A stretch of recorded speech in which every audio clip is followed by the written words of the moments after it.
A day in my life as a YUM student. Part 3. Dito, on the way na kami dito sa school. Kami dalawa ng prinsesa.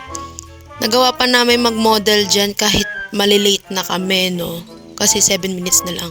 So, pagdating ko sa room, nag-practice kami ng graduation song namin. Kasama ko si Dayan. Ayan. Tapos after nun, recess, lamon-lamon. Kaya marami yung kinain ko dyan kasi hindi pa ako kumakain. Sige, lamon. So, yan, after recess, umakyat na ako sa room. Then, ayan, ina-appreciate ko yung sun kiss. So, ayan, may nakikibanding na naman. Ayan. So, ayan, yung mga kaklase ko, ang tatahimik.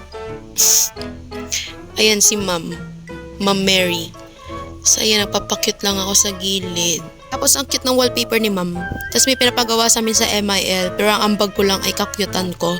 So, ginagawa na nila yan yung MIL activity namin. Tapos, ito yung mga kaklase ko. Tapos, si Ma'am. Hi, Ma'am!